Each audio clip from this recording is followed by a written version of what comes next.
అమ్మా, పాపని ఎవరి చేతుల మీదుగా ఉయ్యాల్లో వేయాలో వారి చేతికి ఆ పాపనివ్వండి. ఇంకెవరు పంతులు గారు? నా ఫ్రెండ్ వింధ్య. ఒక్క నిమిషం. ఈ ఇంటికి పెద్ద దిక్కు అత్తయ్య గారు. పాప పైన ఎన్నో ఆశలు పెట్టుకున్నారు. అత్తయ్య గారి చేతుల మీదుగానే ఈ కార్యక్రమం జరగాలి.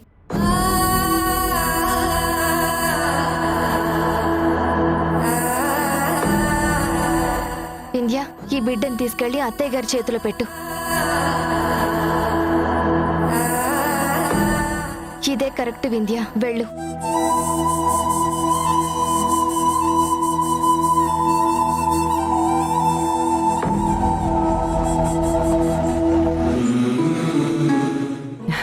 మా అమ్మ పేరునే నా మనవరాలికి పెట్టుకుంటున్నాను. అనసూయ అనే మా అమ్మ పేరుని ముద్దుగా అను అని పెట్టుకుంటున్నాను. అను అను అను.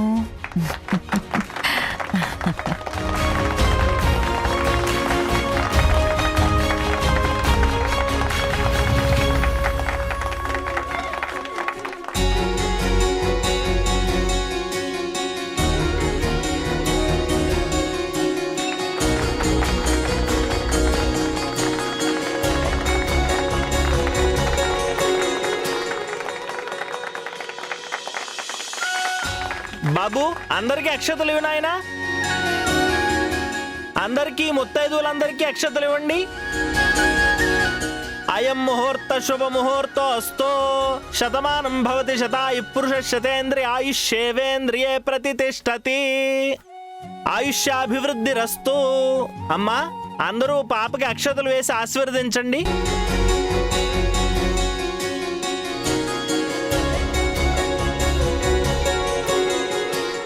వాణి, ఇంకా నయం ఆ మహాతల్లి చేతుల మీదుగా ఉయ్యాల్లో పడుకోబెట్టలేదు. లేదంటే ఆవిడ బిడ్డ జీవితంలాగే ఈ బిడ్డ జీవితం కూడా మూన్నాళ్ల ముచ్చటే అయ్యుండేది. అసలే చేతులతో ఆశీర్వదించాలని వచ్చింది ఈ మహాతల్లి.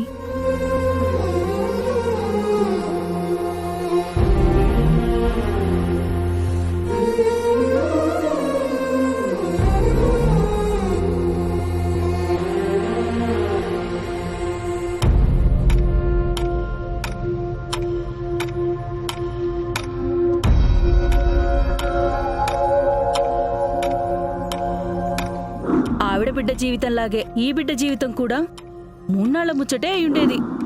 ఏమి తప్పు చేసానే, ఇంత శిక్ష వేసావే, ఊపిరాపి చంపేసే తీర్పు రాసి పంపావే. నిన్ను నన్ను ఈ దూరం వేరు చెయ్యదన్నానే, నాది ఎంత పేరాసో నేడు తెలుసుకున్నానే. అయ్యో, ఇవి కన్నీళ్లు కావు, ఆనంద బాష్పాలు. ఇక్కడ నాకు దక్కని అదృష్టం అక్కడ వింధ్య ఇంట్లో దొరికింది. అది కళ్ళారా చూశాను కదా, అందుకే ఈ ఆనంద బాష్పాలు. అత్తయ్య, అక్కడ బారసాల ఎంత బాగా జరిగిందో తెలుసా? ఇల్లంతా చేసిన డెకరేషన్స్, వచ్చిన గెస్ట్లు, అబ్బబ్బబ్బా, ఆ సందడి అంతా ఇంత సందడి కాదు. ఏమండి, ఇంకొకటి మర్చిపోయాను. మీ చేతుల మీదుగా నేసిన డ్రెస్ పాప ఒంటి మీద ఉంటే అబ్బా ఎంత అందంగా ఉందో తెలుసా? ఆ డ్రెస్ వల్ల పాపకే అందం వచ్చింది. శ్రీజ, మీ వింధ్య వదిన ఎంత పనిచేసిందో తెలుసా? వాళ్ళ అత్తయ్య, మావయ్య, పెద్దవాళ్ళు అందరినీ పెట్టుకుని నా చేతుల మీదుగా పాపని ఉయ్యాల్లో పడుకోబెట్టమని చెప్పింది. అరే, నేను వద్దని ఎంత చెప్పినా వినదే. ఇంకేం చేస్తాం, దానికోసం ఈ చేతులతో పాపని ఉయ్యాల్లో పడుకోబెట్టి 3 సార్లు ఉయ్యాలు నూపి ఇదిగో ఈ చేతుల మీదుగానే అక్షింతలు వేశాను.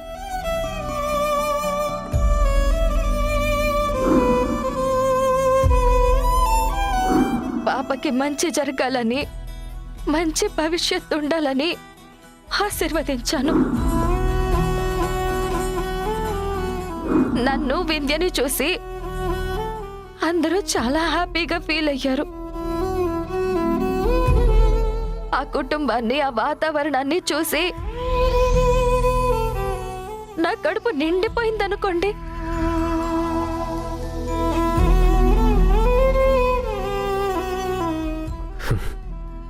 భోజనం చేద్దాం రా సంధ్య.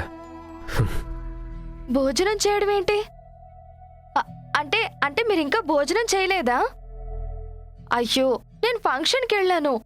తినకుండా ఎలా వస్తాననుకున్నారు? నేను భోజనం చేయకపోతే వింధ్య పంపిస్తుందా? అత్తయ్య గారు, అక్కడ వింధ్య అత్తయ్య గారు, మావయ్య గారు నాకు వద్దన్నా బలవంతంగా వడ్డించారు. అబ్బా, కడుపు నిండిపోయిందనుకోండి. ఇక చాలు వదినా. అక్కడేం జరిగిందో మా అందరికీ తెలుసు. జరిగింది తెలియడం ఏంటి? నేను అబద్ధం చెప్తున్నాను అనుకుంటున్నారా? వదినా, అక్కడి నుంచి మాకు ఫోన్ వచ్చింది.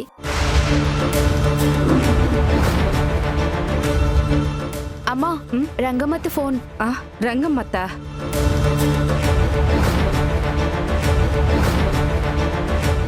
హలో, చెప్పొదినా. ఎందుకమ్మా అనవసరంగా కోడల్ని ఇక్కడికి పంపించావు? అందరూ సంధ్యని ఆడిపోసుకుంటున్నారు. ఎందుకొచ్చింది అని నిందిస్తున్నారు. పాపం సంధ్యని చూస్తే చాలా బాధగా ఉంది. అక్షింతలు కూడా వదిలేసి ఏడుస్తూ వెళ్ళిపోయింది. వదినా, అక్కడ జరిగిందంతా రంగమ్మత్త ఫోన్ చేసి చెప్పింది. నిన్ను రమ్మని చెప్పి ఇంత బాధ పెడతారా? అయినా ఇంత జరుగుతుంటే వింధ్య వదిన ఏం చేస్తుంది? నీకంత అవమానం జరిగితే మా అందరికీ జరిగినట్టే వదినా. నువ్వు వచ్చే వరకు ఇంట్లో ఎవరు భోజనం కూడా చేయలేదు వదినా. నన్ను క్షమించండి అత్తయ్య. నేను మీకు అబద్ధం చెప్పాను. అయినా అక్కడ నాకే అవమానం జరగలేదు. నేనే వెళ్లకుండా ఉండాల్సింది. అమ్మా, ఎవరేమనుకున్నా నా సంధ్య దేవత. పురిట్లో బిడ్డ చనిపోవడం నేరమా లేకేదైనా పాపమా? తను నిన్నటి నుంచి ఈ ఫంక్షన్ హడావిడిలో సరిగ్గా భోజనం కూడా చేయలేదు. అమ్మా, ఆకలేస్తుంది, అందరికీ భోజనం వడ్డించు. అలాగేరా, ఇప్పుడే వడ్డిస్తాను, పదండి.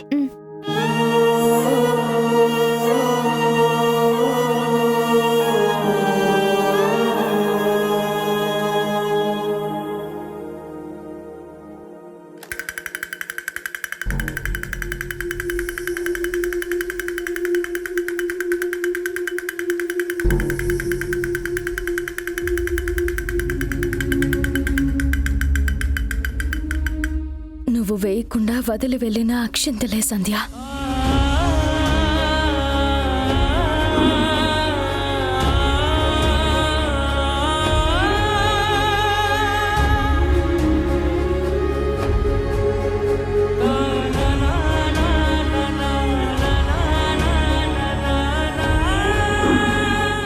నువ్వు నీకు నచ్చిన డ్రెస్ నీ కూతురికి వేసుకోలేకపోయావు.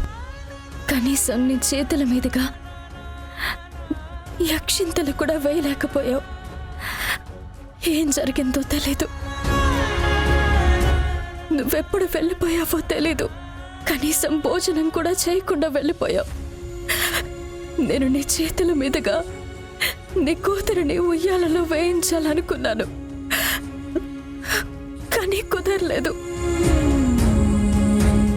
నువ్వు వదిలి వెళ్ళిన ఈ అక్షింతలు నీ కూతురి తలపైన పడాలి. నువ్వు తెచ్చిన డ్రెస్ నీ కూతురి ఒంటి మీద ఉండాలి.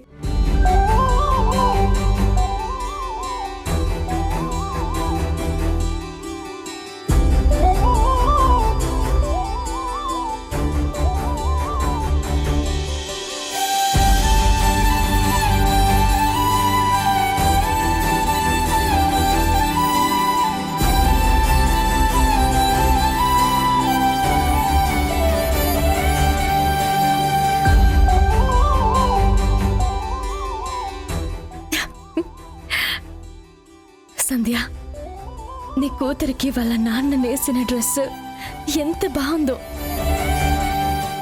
నువ్వు వేయాల్సిన అక్షింతలు ఇప్పుడు నేను వేస్తానే.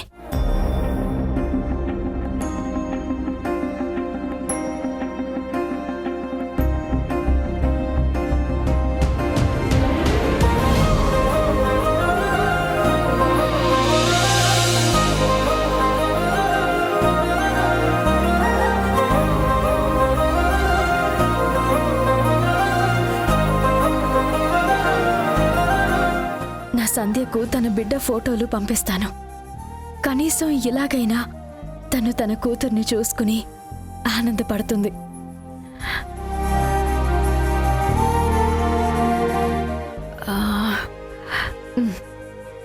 రెడీ?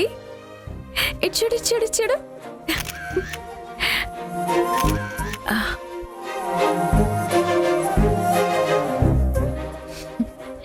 ఇది మీ అమ్మ తెచ్చిన డ్రెస్సే, మీ నాన్న నేసిన డ్రెస్. ఇది నీ ఒంటి మీద ఉంటే ఎంత అందంగా ఉన్నావో. ఈరోజు మన ఇంట్లో వచ్చిన అన్ని గిఫ్ట్లలో కల్లా విలువైన గిఫ్ట్ ఏంటో తెలుసా? మీ అమ్మ తెచ్చిన ఈ డ్రెస్సేనే.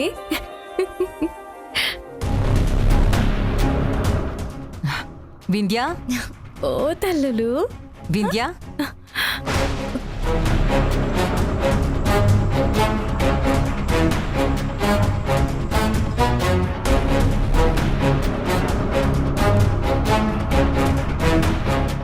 నేను పదే పదే వద్దని చెప్తున్నా. ఎందుకు వింధ్యా ఇలా చేస్తున్నావు? నా మాట లెక్క చేయని నిన్ను ఏమనాలి? అత్తయ్య ప్లీజ్, మీ మాటకి గౌరవం ఇచ్చే కదా నేను చీరని మార్చుకున్నాను.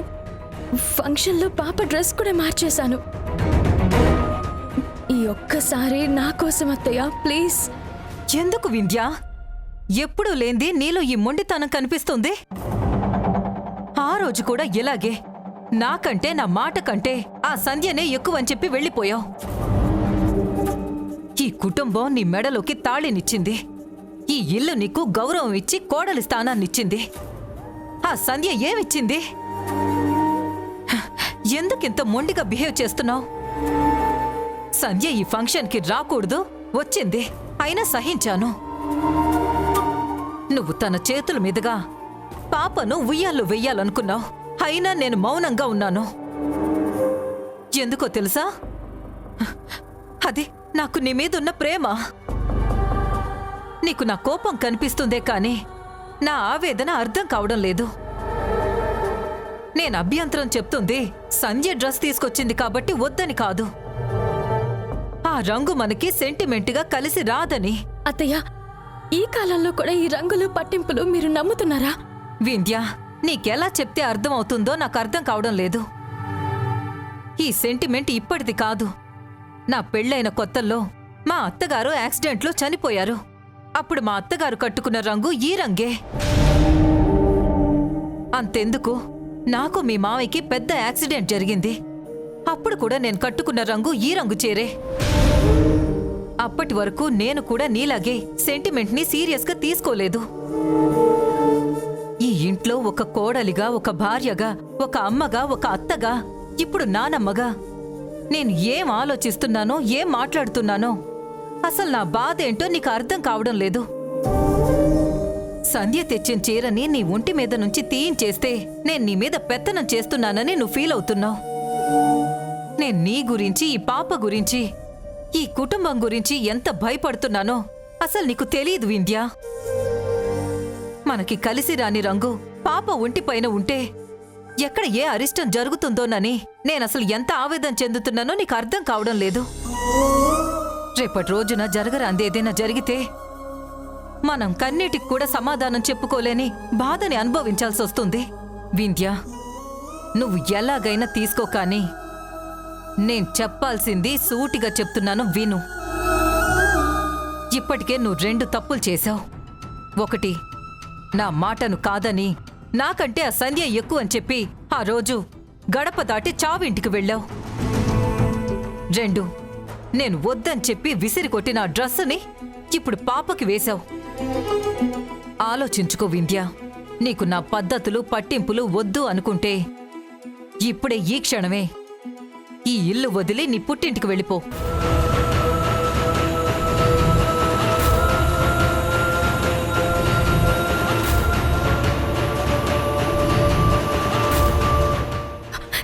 అత్తయ్య ఇది? ఎందుకు ఇంత పెద్ద నిర్ణయం తీసుకుంటున్నారు? నేను సారీ చెప్తున్నాను కదా,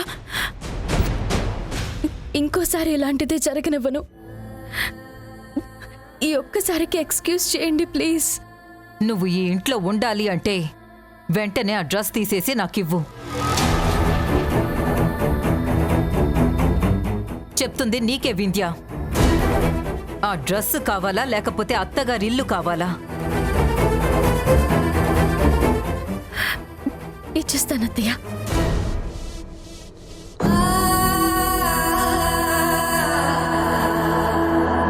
పాప కోసం ఆయన చేతుల మీదుగా నేసిన డ్రెస్.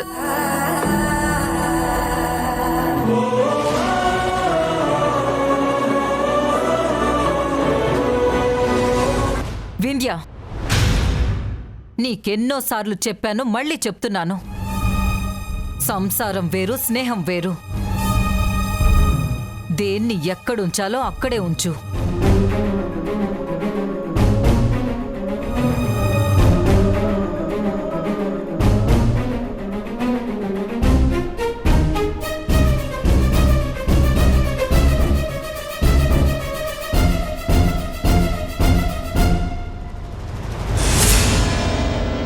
బంటి, అగ్గిపెట్టి తీసుకురా. ఇదిగోండమ్మా.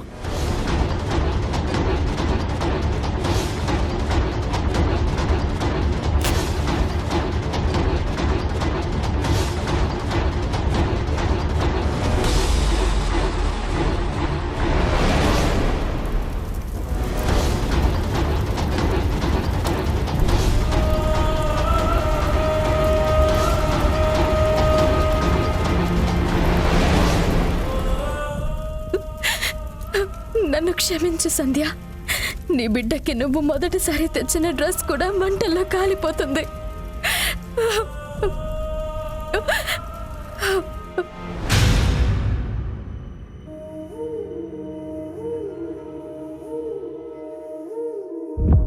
ఇంకా నయం, ఆ మహాతల్లి చేతుల మీదుగా ఉయ్యాల్లో పడుకోబెట్టలేదు.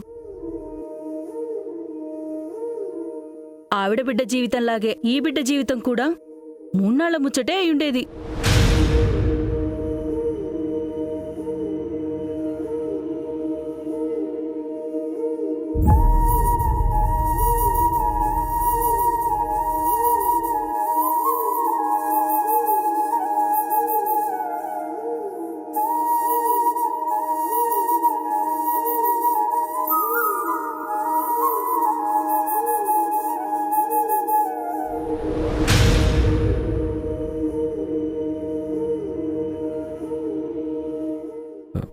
సంధ్య, ఏం చేస్తున్నావు?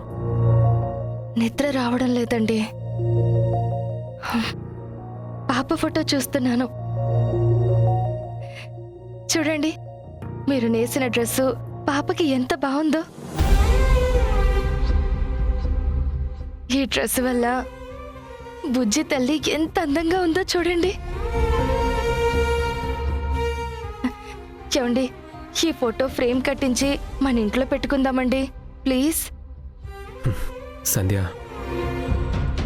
మన డ్రెస్ పరాయి పాప ఒంటి మీద ఉంటేనే నువ్వింత ఆనందపడుతున్నావు. అదే మన పాప ఒంటి మీద ఉంటే ఇంకెంత ఆనందపడేదానివో. ఆ ఫంక్షన్లో నిన్ను ఎవరో ఏదో అన్నారన్న బాధ కంటే ఇలాంటి పాప నీ ఒళ్ళో ఉంటే నువ్వెంత ఆనందంగా ఉండేదానివో. ఆ సంతోషాలన్నీ దూరం అయ్యాయనే బాధ నన్ను వెంటాడుతోంది. అసలు ఆ దేవుడికి మనం ఏం అన్యాయం చేశాం సంధ్య? అదేదో కవల పిల్లలు పుట్టినా బాగుండేది. కనీసం ఒకరు దూరం అయినా మరొకరుండేవాళ్ళు.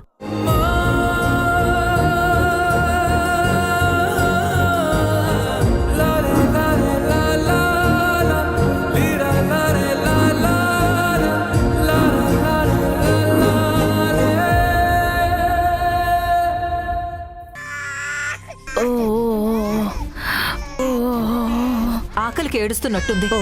పాలు ఇవ్వచ్చు కదా. నాకు పాలు రావడం లేదు. అర్జెంటుగా హాస్పిటల్కి వెళ్దాం. అత్తయ్యగారు వచ్చిన దగ్గర నుంచి పాప ఏడు పాపలేదు. నోట్లో నుంచి నురగలు వస్తున్నాయి. నాకు భయంగా ఉంది. సడన్ గా పాప ఏడుపు ఆగిపోయిందేంటి?